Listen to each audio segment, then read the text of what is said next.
여러분, 베트남의 삼성 공장이 이제는 베트남을 완전히 떠나 인도로 가고 있다는 사실 아십니까? 지금 이 순간에도 베트남 하이퐁 항구와 주요 물류 거점에서는 수만 대의 컨테이너를 싣고 떠나는 거대한 선박들이 끝도 없이 줄을 잇고 있습니다. 저 배에 실린 것은 단순히 낡은 기계 덩어리가 아닙니다. 바로 지난 15년간 베트남이라는 국가 경제의 심장을 뛰게 했던 삼성전자의 최첨단 생산 설비들과 대한민국이 보유한 세계 최고의 원천 기술력 그 자체입니다. 제가 오늘 첫 마디부터 아주 충격적인 폭로를 해야겠습니다. 베트남 경제의 기둥이자 자존심이었던 삼성이 지금 베트남이라는 나라를 완전히 버리고 인도로 모든 역량을 옮기고 있습니다. 똑똑히 들으셔야 합니다. 이건 단순히 공장 몇 개가 다른 나라로 이사가는 수준이 아닙니다.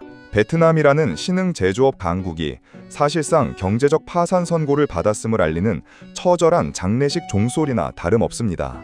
설마 삼성이 진짜 떠나겠어 하며 뒷짐지고 비웃던 베트남 지도부의 오만함이 결국 국가 전체를 돌이킬 수 없는 빈곤의 지옥으로 밀어넣었습니다. 삼성이 짐을 싸기 시작하자마자 베트남 전역의 20%가 넘는 생산 라인에 불이 꺼졌습니다. 30만 명의 젊은 노동자들이 하루아침에 일자리를 잃고 길거리로 나앉아 피눈물을 흘리고 있습니다. 제가 현지에서 입수한 기밀 데이터를 분석해보니 2026년 1월부터 시작된 이 거대한 엑소더스는 이미 막을 수 없는 해일이 되어 베트남의 금융과 실물 경제를 송두리째 집어삼키고 있습니다. 이 영상은 단순히 남의 나라 비극을 구경하는 영상이 아닙니다. 약속을 배신한 파트너가 어떤 참혹한 대가를 치르는지 보여주는 냉혹한 기록입니다. 동시에 이 거대한 부의 이동 속에서 우리가 어떻게 소중한 자산을 지켜야 하는지를 알려주는 생존 지침서입니다. 딱 30분입니다. 이 영상이 끝나는 20분 뒤에 여러분은 베트남 경제 몰락의 진짜 배후와 그 소름 끼치는 진실을 목격하게 될 것입니다. 제 분석에 공감하신다면 지금 바로 댓글로 숫자 2를 남겨주세요. 여러분의 강력한 의지가 확인되어야 저도 더 깊숙한 내부 정보를 공개할 힘이 납니다. 구독과 좋아요도 클릭 부탁드립니다. 이 모든 비극적인 대서사시의 시작은 1909년으로 거슬러 올라갑니다. 당시 삼성은 중국의 가파른 인건비 상승과 지독한 노사 분쟁 그리고 기술 유출이라는 거대한 위협에 직면해 있었습니다. 그때 베트남이 구원의 손길을 내밀었습니다. 1인당 국민소득이 1,000달러도 안 되던 세계 최빈국 베트남의 총리가 직접 한국으로 날아와 삼성 경영진 앞에 섰습니다. 그는 떨리는 손으로 삼성 관계자들의 손을 잡으며 우리 가난한 인민들에게 제발 밥을 먹여달라고 간곡하게 애걸복걸했습니다. 공장 부지도 무상으로 제공하고 법인세는 10년 동안 아예 받지 않겠다며 파격적인 조건을 제시했습니다. 삼성의 이건희 회장과 당시 경영진은 밤잠을 설쳐가며 깊은 고민에 빠졌습니다. 단순히 생산 단가 몇 푼을 아끼려는 차원이 아니었습니다. 중국이라는 거대한 바구니에 모든 달걀을 담아두었던 위험을 분산하고 동남아시아라는 새로운 시장의 심장을 선점하려는 위대한 전략적 결단이었습니다. 경제학적으로 보면 이것은 전형적인 비교 우위의 결합이었습니다. 한국의 압도적인 자본과 기술력이 베트남의 저렴하고 풍부한 노동력과 만나 폭발적인 시너지를 낸 것입니다. 그렇게 양국의 운명을 바꾼 황금기가 시작되었습니다.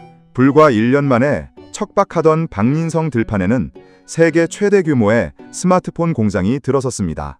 평생 논농사나 짓던 베트남 청년들이 하얀 방진복을 입고 최첨단 반도체와 스마트폰을 조립하기 시작했습니다. 베트남 정부는 삼성을 국빈 대우하며 떠받들었고 삼성 역시 파격적인 추가 투자로 화답했습니다. 1909년의 그 선택은 베트남에게는 로또 당첨과도 같은 천운이었습니다. 아무것도 없던 땅에 세계 최고의 하이테크 생태계가 이식되면서 베트남의 경제 계기판은 미친 듯이 회전하기 시작했습니다.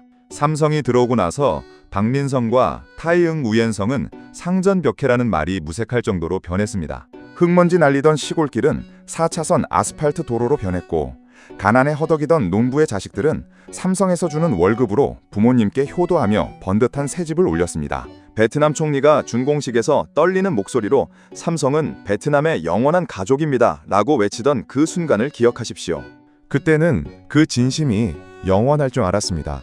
그 당시 삼성의 투자는 베트남 전체 국내 총생산 성장의 엔진 그 자체였으며 베트남 사람들에게 삼성은 가난을 물리쳐준 신과 같은 존재였습니다. 그렇게 15년 동안 삼성은 베트남의 유일한 희망이자 등불이었습니다. 삼성 한 곳이 자리를 잡자 수백 개의 한국 협력사들이 줄지어 진출했고 세계적인 물류기업과 정밀 부품 업체들이 베트남으로 구름처럼 몰려들었습니다.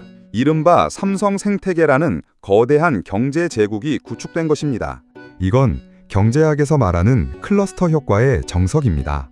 거대한 앵커 기업 하나가 자리를 잡으면 그 주변으로 연관 산업이 굴비엮이듯 따라들어와 지역 경제 전체를 부흥시키는 현상입니다. 이 현상은 단순히 일자리를 만드는 것을 넘어 베트남의 산업 구조 자체를 노동 집약에서 하이테크로 완전히 개조했습니다.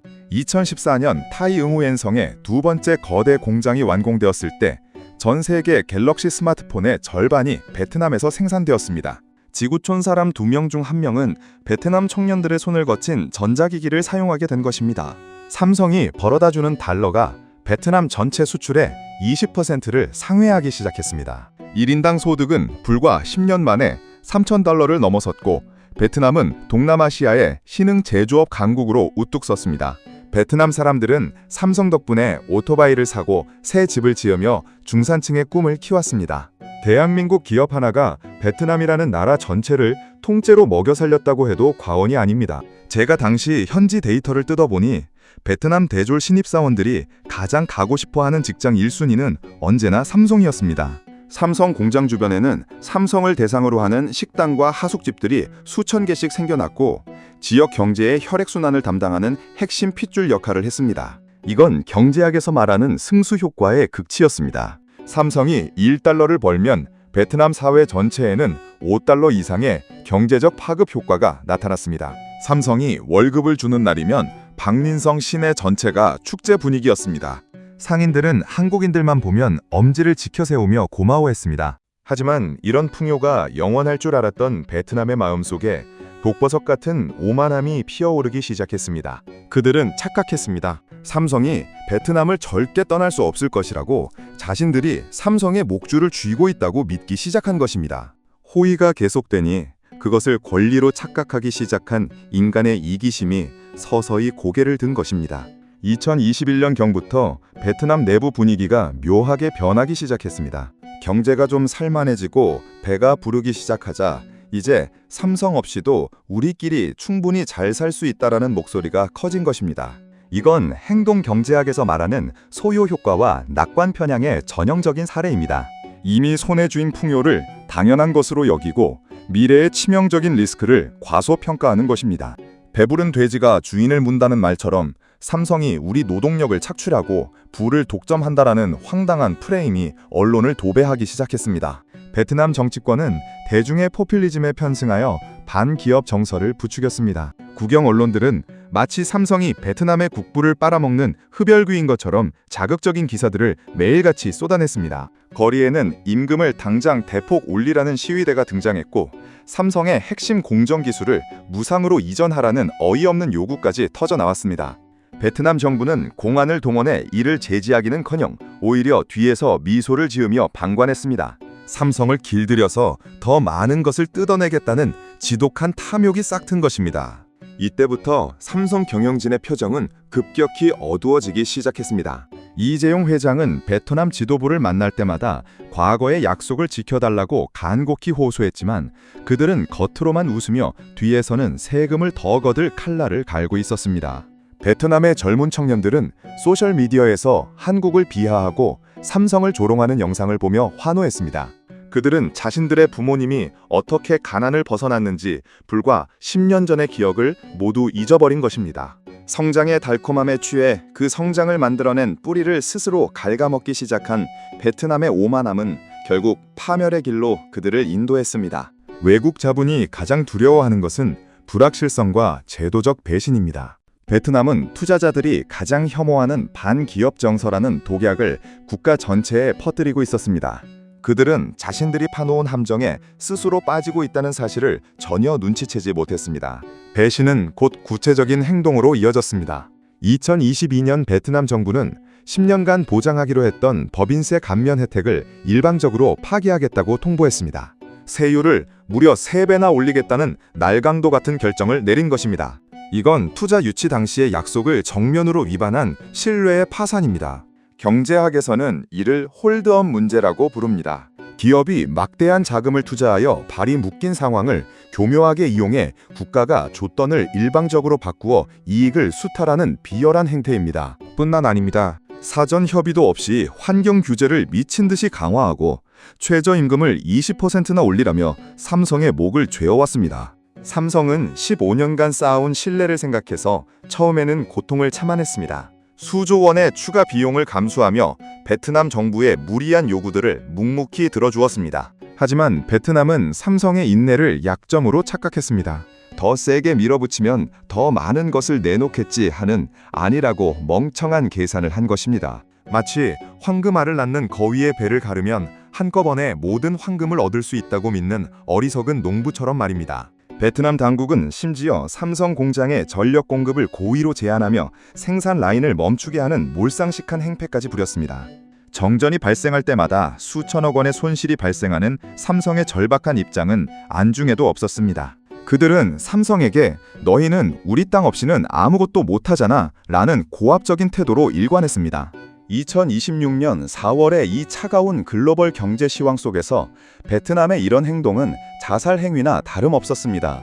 글로벌 자금은 단 1%의 불안함만 있어도 썰물처럼 빠져나갑니다. 자본의 이동성은 베트남 관료들의 상상보다 훨씬 빠르고 냉정합니다. 그런데 국가가 나서서 세계 최고의 파트너와의 약속을 헌신짝처럼 버린 것입니다. 여러분의 투자금이 녹아내리는 소리가 들리십니까? 베트남 정부의 오만함이 불러온 이 비극은 이제 시작에 불과합니다. 삼성은 이미 물밑에서 거대한 탈출 계획을 가동하고 있었고 베트남은 자신들이 이긴 줄 알고 축배를 들고 있었습니다. 배신감이 분노로 변한 2023년 베트남 정부는 기어코 선을 넘고 말았습니다. 아무런 명분도 없는 대규모 세무조사를 무려 3개월 동안이나 강행하며 삼성의 목줄을 조른 것입니다. 수만 권의 서류를 뒤지고 경영진을 압박하며 마치 죄인을 다루듯 삼성을 괴롭혔습니다. 이건 경제학에서 말하는 제도적 수탈 행위입니다. 합법의 탈을 쓰고 기업의 정당한 이익을 국가가 강탈하는 것이죠. 세무조사는 단순히 돈을 뜯어내는 목적을 넘어 기업의 의사결정 시스템을 마비시키는 공포 정치와 같았습니다. 당시 현장의 증언에 따르면 베트남 공안들은 삼성 공장의 서버를 강제로 열고 기밀 데이터를 들여다보며 비웃었습니다. 15년간 쌓아온 동반자 의식은 한순간에 갈갈이 난도질당했습니다. 심지어 거리에서 벌어지는 노골적인 반환 시위와 삼성 불매 운동을 공안들이 흐뭇하게 지켜보며 묵인했습니다. 15년 전 삼성을 향해 쏟아지던 찬사는 이제 저주와 비난으로 바뀌었습니다. 급기야 2023년 8월 베트남 정부는 믿기 힘든 협박성 공문을 보냅니다. 차세대 반도체 핵심 기술과 스마트폰 제조 공정의 핵심 특허를 베트남 국영 기업에게 무상으로 이전하라는 요구였습니다. 이건 명백한 기술 갈취이자 지식재산권의 유린입니다. 경제학에서 말하는 공유지의 비극과도 같습니다. 누구나 탐내는 기술을 무상으로 쓰려다가 결국 그 기술을 공급하는 주체를 완전히 쫓아버리는 어리석음의 극치입니다. 이를 거절하자 베트남은 더욱 치졸한 행정적 보복을 시작했습니다. 부품 통관을 고의로 지연시켜 공장 가동을 멈추게 하고 허가받은 신규 투자의 인허가를 차일피일 미루며 삼성을 옥죄었습니다. 툭하면 정전을 일으켜 미세 공정이 생명인 반도체 라인을 망가뜨렸습니다. 이건 명백한 선전포고였습니다. 베트남은 삼성이 거액의 투자금 때문에 절대로 이곳을 포기하지 못할 것이라고 확신하며 마지막 한 방울의 피까지 빨아먹으려 했습니다. 매몰 비용의 함정에 삼성이 빠져 있을 것이라고 오판한 것이죠. 하지만 삼성 경영진은 차가운 분노 속에서 결단을 내려야만 했습니다. 더 이상 신뢰할 수 없는 파트너와는 단 1초도 함께할 수 없다는 결론에 도달한 것입니다. 베트남의 계약 위반과 지독한 신뢰 붕괴를 최종 확인한 삼성 경영진은 2023년 10월 서울 서초 사옥에서 긴급 극비 전략회의를 소집했습니다. 이재용 회장은 평소에 온화한 표정을 지우고 단호한 목소리로 말했습니다. 신뢰가 없는 파트너와는 미래를 함께할 수 없다. 수조 원의 당장 손실을 보더라도 우리는 새로운 길을 개척해야 한다. 라고 말이죠. 이건 경제학적으로 보면 기회비용을 고려한 과감하고 냉정한 손절이었습니다. 현재의 손실보다 미래의 리스크가 더 크다는 냉철한 판단이 선 것입니다. 베트남 정부는 이때까지도 삼성이 블러핑을 하는 줄 알고 조롱 섞인 반응을 보였습니다. 너희가 여기를 떠나면 어디로 가겠느냐며 콧방귀를 뀌었습니다. 하지만 이재용 회장은 이미 은밀하게 움직이고 있었습니다. 그는 극비리에 인도의 뉴델리로 날아갔습니다. 그곳에서 인도의 나렌드라 모디 총리와 독대하며 거대한 승부수를 던졌습니다. 인도에 100억 달러를 투자하여 세계 최대 규모의 생산 기지를 건설하겠다는 계획이었습니다. 인도 정부는 전율했습니다. 모디 총리는 그 자리에서 법을 개정해서라도 삼성에게 세계 최고의 혜택을 보장하겠다고 약속했습니다. 베트남이 자기 발등을 찍고 있을 때 삼성은 14억 인구라는 거대한 내수 시장을 가진 인도라는 새로운 심장을 찾은 것입니다. 이건 전형적인 시장 다변화 전략이자 리스크 해지였습니다. 베트남 정부 관료들은 삼성이 설마 그 거대한 공장을 실제로 옮길 수 있겠어 하며 비웃었지만 삼성의 실행력은 그들의 상상을 초월했습니다. 삼성은 수만 명의 엔지니어를 동원해 인도로의 생산 라인 이전을 번개처럼 진행했습니다. 최첨단 자동화 라인과 AI 기술이 집약된 장비들이 밤낮을 가리지 않고 해체되어 배에 실렸습니다. 베트남은 자신들이 삼성의 목줄을 쥐고 있다고 착각했지만 삼성은 이미 그 목줄을 스스로 끊고 더 넓은 대륙으로 비상할 준비를 마쳤습니다. 이재용 회장의 이 결단은 훗날 대한민국 경제사의 신의 한 수로 기록될 것입니다. 이재용 회장의 눈빛에는 일말의 떨림도 없었습니다. 그는 이미 베트남이라는 어두운 과거를 지우고 인도라는 찬란한 미래를 그리고 있었습니다. 신뢰의 파트너로 낙점된 인도는 베트남과는 차원이 다른 극진한 대우로 삼성을 맞이했습니다. 인도 정부는 법인세를 10년간 5%로 고정하고 수조 원 규모의 생산 연계 보조금을 즉각 집행했습니다. 이건 경제학에서 말하는 인센티브 구조의 완벽한 설계입니다. 기업이 마음껏 일할 수 있도록 판을 깔아준 것이죠. 인도는 자신들의 낙후된 제조업을 일으키기 위해 삼성이라는 거인의 어깨가 절실히 필요했습니다. 그래서 그들은 약속을 생명처럼 지켰습니다. 공장 부지는 무상으로 제공되었고 삼성 전용 전력 인프라와 용수시설이 불과 몇 개월 만에 완공되었습니다. 약속을 지키는 인도의 태도에 삼성은 미친 듯한 성장의 속도로 응답했습니다. 건설 시작 불과 1년 만인 2025년 6월 인도 노이다 지역에 전 세계 최첨단 설비가 집약된 거대 공장이 그 위롱을 드러냈습니다. 14억 인구의 인도 시장은 삼성의 스마트폰을 스펀지처럼 흡수했습니다. 이건 경제학의 규모의 경제를 실현하는 완벽한 장소였습니다. 물류비는 획기적으로 줄어들었고 판매량은 폭발적으로 급증했습니다. 베트남에서 겪었던 그 지긋지긋한 행정적 괴롭힘과 정전의 공포는 인도에서 완전히 사라졌습니다. 인도 정부는 삼성 관계자들을 국빈으로 대우하며 그들의 기술력을 경외의 눈빛으로 바라보았습니다.